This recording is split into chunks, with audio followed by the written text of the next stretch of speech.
নমস্কার, মিতাস কিচেনে আপনাদের স্বাগত। আশা করি আপনারা সবাই খুব ভালো আছেন। আমিও খুব ভালো আছি। ফ্রিজে একটু চিকেন ছিল, ভাবছিলাম কি করব, তাই ভাবলাম একটু চিকেন চিজ বল বানিয়ে ফেলি আর আপনাদের সঙ্গে সেটা শেয়ার করে নিই। প্রথমেই চিকেনগুলোকে আমি টুকরো টুকরো করে একটা মিক্সার জারের মধ্যে দিয়ে তার মধ্যে কিছুটা তিনটে কাঁচা লঙ্কা, একটু আদা রসুন বাটা দিয়ে খুব ভালো করে পেস্ট বানিয়ে নিয়েছি। এবার ওই পেস্টটাকে আমি একটা বোলের মধ্যে নিয়ে নিচ্ছি। নিয়ে আমি একে একে দিয়ে দেব এর মধ্যে গোলমরিচের গুঁড়ো,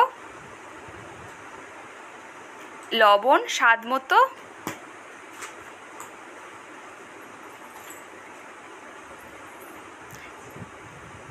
একটু চিলি ফ্লেক্স, দিয়ে দেবো অরিগ্যানো দিলে টেস্টটা খুব ভালো হয়। আর দিয়ে দেবো একটু ব্রেড ক্রাম্বস। যদি ব্রেড ক্রাম্বস বাড়িতে না থাকে তাহলে টোস্ট গুঁড়ো করে নিতে পারেন। আমার বাড়িতেও ছিল না, আমি টোস্ট গুঁড়ো করে নিয়েই করেছিলাম। নিয়ে সব কিছু উপকরণ খুব ভালো করে মাখিয়ে নেব। নিয়ে উপর থেকে একটু তেল দিয়ে দেব। তেলটাকেও খুব ভালো করে ওই মাখাটার সঙ্গে ভালো করে মাখিয়ে নেব।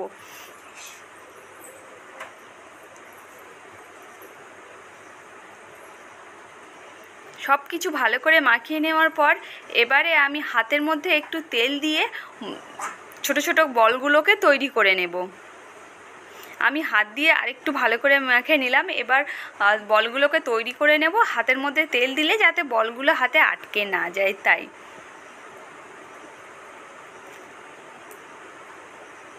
এই চিকেন চিজ বলটা বাচ্চাদের খুব ফেভারিট হয়। বাড়িতে বাচ্চা থাকলে এই খাবারটা তাদের খুব পছন্দ হবে। আমি একটা একটা করে সব কটা চিকেনের বলগুলোকে আগে বানিয়ে নিচ্ছি, পরে ওটার মধ্যে আমি চিজ দিয়ে আবার বানিয়ে নেব। সবগুলো বল বানানো হয়ে গেছে। এবার আমি ওই বলগুলোর মধ্যে একটু একটু করে চিজের টুকরো দিয়ে দেব। দেখুন আমি কিভাবে বানাচ্ছি।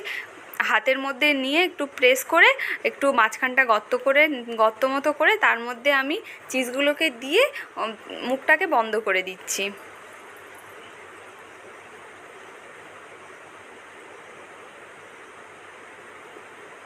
আমি একইভাবে সব কটা বল বানিয়ে নেব।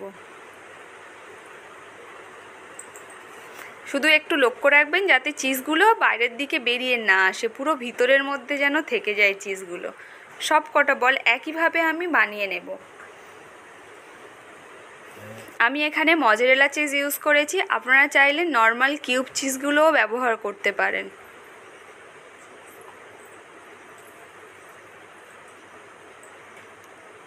একটা একটা করে আমি সবগুলো চিজ বল বানিয়ে নিয়েছি।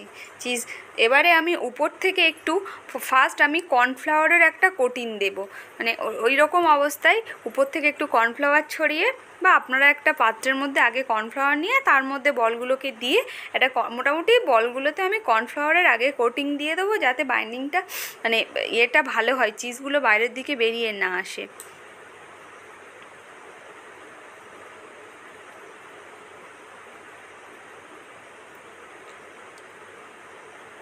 সবগুলো হয়ে গেছে কর্নফ্লাওয়ারে মাখানো। এবারে আমি একটা বোলের মধ্যে কিছুটা ময়দা নিয়ে নেব আর কিছুটা কর্নফ্লাওয়ার নিয়ে নেব।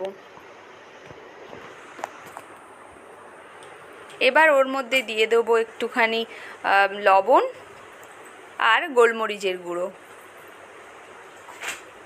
দিয়ে একটু জল দিয়ে খুব ভালো করে মাখিয়ে নেব।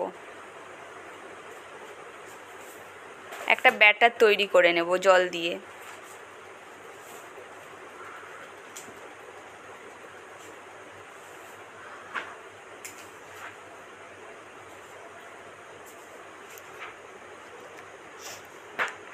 এবারে একটা প্লেটের মধ্যে ব্রেড ক্রাম্বস নিয়ে আর ওই বলগুলোকে একবার ওই ব্যাটারে ডোবাবো আর ব্রেড ক্রাম্বসে কোটিং করব।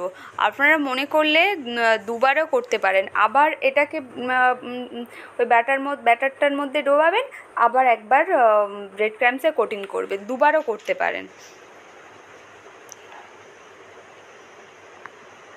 একইভাবে সব কটা বল আমি তৈরি করে নেব।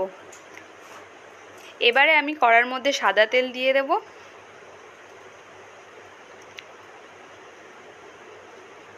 সবকটা বল তৈরি হয়ে গেছে, তেলটাও গরম হয়ে গেছে। এবারে আমি একটা একটা করে বলগুলোকে তেলের মধ্যে দিয়ে দেব।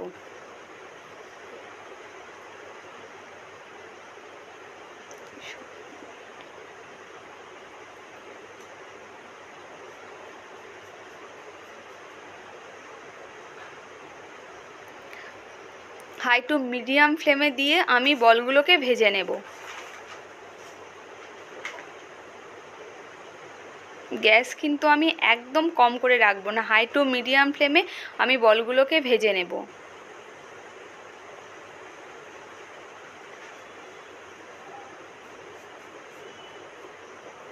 আর একটু কেয়ারফুলি ভাজবেন যাতে চিজগুলো ভিতর থেকে বেরিয়ে না আসে।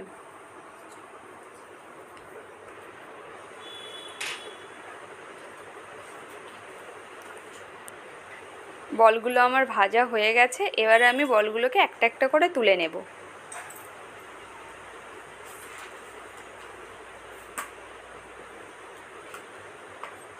এই চিকেন চিজ বলটা তো আমার পার্সোনালি খেতে খুবই ভালো লাগে, আমার মেয়েও খুব পছন্দ করে।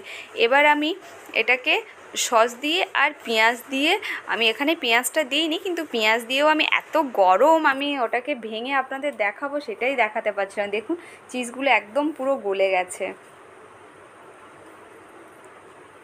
আর খেতেও খুব সুন্দর হয়েছিল, খুব টেস্টি হয়েছিল। বাড়িতে যদি বোনলেস চিকেন থাকে একবার এই রেসিপিটা বানিয়ে দেখবেন, আশা করি ভালো লাগে। আর আমার চ্যানেলটা সাবস্ক্রাইব করতে ভুলবেন না কিন্তু। ধন্যবাদ।